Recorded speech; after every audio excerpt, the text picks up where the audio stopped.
Well, now we finally get some insights into what happened in 2023 during this last 2 episodes of Nighthead. I just watched the episode 7 and 8. And these are my thoughts on it. Yeah, as the episode opens up, we see that the two brothers have actually managed to transport themselves back to the lab. And when they get there, they immediately go to see Mikuria, which is the old man that has been taking care of them at this particular lab for quite a while.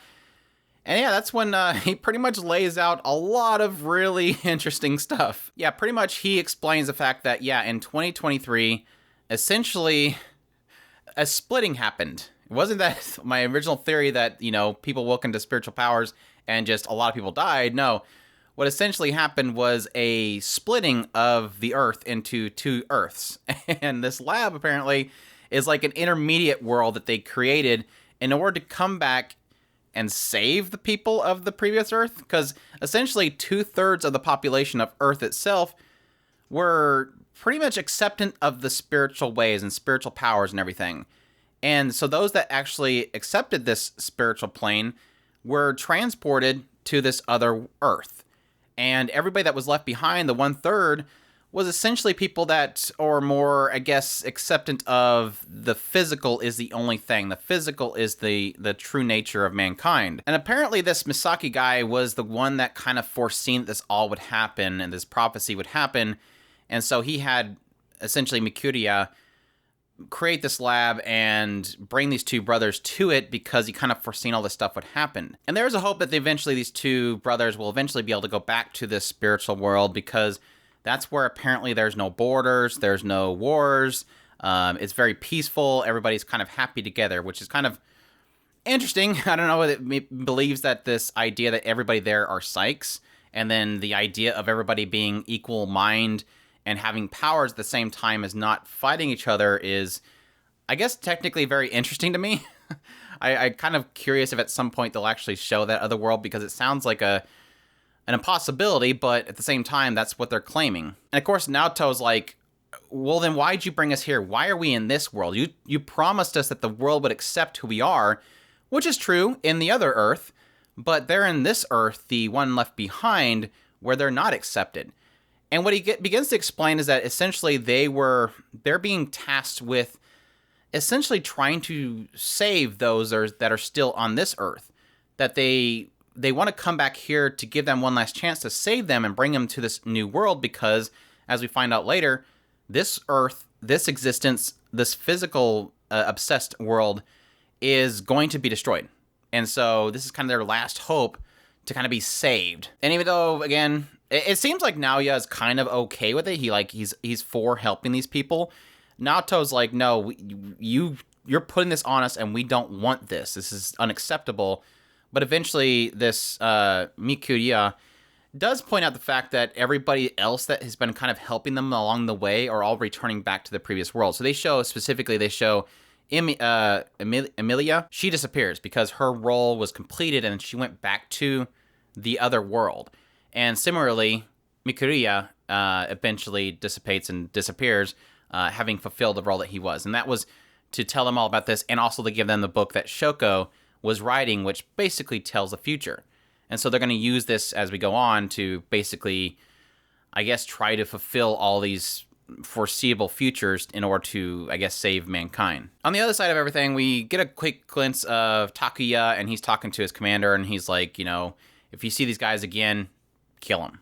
And also we see Yuya is continuing his training to master his power, and he's diving further and further into his mind to eventually be able to see this vision of essentially what happened with his parents in their living room that we keep seeing a shot of. And in this vision, we see Naoto, who is older, arrive in the room after his two brothers were apparently put to sleep by his parents. And Naoto appears and kills his parents. And they kind of get into it later, but I'm already kind of theorizing that this is probably a vision being fed to him by a prophet or something in order to make them believe that Naoto killed his parents. Because again, he looks older. Now, the other idea that I have is that this vision he's seeing is basically Naoto, the current Naoto, eventually at some point is going to have to go back in the past and kill his parents for some reason. I don't necessarily see him doing that, but it could also be something where he goes back there because he sees somebody's going to go in there to kill his parents, and he stops whoever is trying to kill his parents. And so all he sees in the vision is Naoto appear and his parents die. So I think it's, like I said, either the prophet's feeding him fake memories just so that he turns Naoto into an enemy, or he's seeing only partial of the memory and Naoto's actually there to help them. But it's nice, as we get into episode 8, we are starting to get more of an idea that while Yuya is starting to see these visions and be more suspect against Naoto and his brother, it seems like Takuya is starting to turn the other direction. It's kind of interesting because when we left Takuya in the previous episode, episode 6, he was pretty gung-ho about getting Naoto. And now it seems like he's kind of changing to thinking that something's going awry here. The SWE is behind this in some way, and they're not telling them everything. Whereas Yuya is seeing these visions and starting to become against the two brothers. So it's kind of funny to see these two kind of cross paths into different directions. I mean, we even had Reika and the other guy kind of show up, and Takuya's kind of asking him, like, what are we doing? Like, what, who are we after? Well, they're psychs. Well, why are we after them, kind of thing? He's starting to question what the SWE is doing. And we finally get a return of Yui. At some point, we see Reika and them going to find this girl, and ends up turning out to be Yui. Apparently, she had told some coworker or somebody that this customer was going to harm them because she can see sort of in the future. And so she tried to help them by telling them, this person's dangerous, be careful. And apparently that person reported her for essentially saving her life. But that's just how it is in this world. But as she's fleeing from them, the two brothers show up and they pull her out of there to save her life. But unfortunately, as Yuya is at the same time this happening, kind of trying to dive into what happened in his past, and eventually he taps into the network itself to get to this prophet, he ends up finding out that, or the prophet ends up, through him, finding Naoya, and then that pinpoints them, so the SWE goes to chase after them. But yeah, so on one end, where you have Yui is meeting with the two, Naoya and Naoto, she's kind of, telling them about her story, and they're telling them about this book told them to come there and find them. This book from Shoko is telling them how that they had to be there in order to find her. It's telling them the future, the path they need to take. And on the other side, like I said, Yuya is, tapping into this network, finds the prophet. The prophet ends up telling Kimie to link Yuya into the prophet, and that's when the prophet has a conversation with Yuya, and that's where we get the SWE's side of the story about what's happening with this splitting. And yeah, and from her perspective, from the prophet's perspective, she's like, yeah, these people are dangerous. These people that left are dangerous, and they're going to destroy our world. And even Yui sees a vision of this world ending. And what they're painting it as, or what this prophet is painting it as, is that in this world, puts physical things before anything else. And it has all these devices such as, difference in classes, prejudices, and all these other things that allow humankind to evolve. Pretty dangerous mindset here, but go with it. And that the existence of these two brothers coming from that world to here creates a paradox with Takuya and Yuya existing in the same plane. So it's already kind of insinuating that, again, Naoya and Naoto and Yuya and Takuya are somehow the same in some way, because them existing in the same plane is creating a paradox. The only thing that I can kind of imagine that would be is because Naoya and Naoto were in this middle plane, when this kind of change happened, it created a copy, a duplicate. It hasn't quite spelled it out yet, but it's basically saying these two pairings of brothers can't exist at the same time. And so them both being in this physical plane of this earth is causing a paradox that'll eventually destroy it. But it seems that Naoya and Yui seen the end of the world in that vision. But Naoya was saying that he sensed a strong presence. So what I'm getting from that is that, yeah, technically this prophet is telling Yuya that we must get rid of these two, but I don't think it's for the same reason as the world ending. I think there's going to be something else that's causing the world to end, and I don't think it's the paradox of them both existing. Will it be because the prejudice that's in this world eventually causes somebody that awakens as a psychic to destroy the world?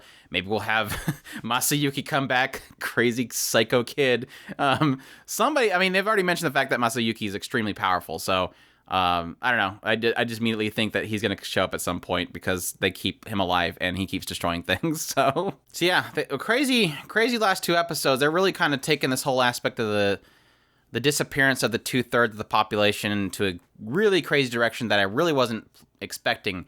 It is really kind of hitting heavy on the concepts of this spiritual plane and this physical plane, and with how they're essentially trying to paint this spiritual world as being almost this utopia, this world of peace and no borders, no war, but yet still having this physical plane, which is, by the words of the prophet, very acceptant of all these nasty things of humankind that causes them to evolve.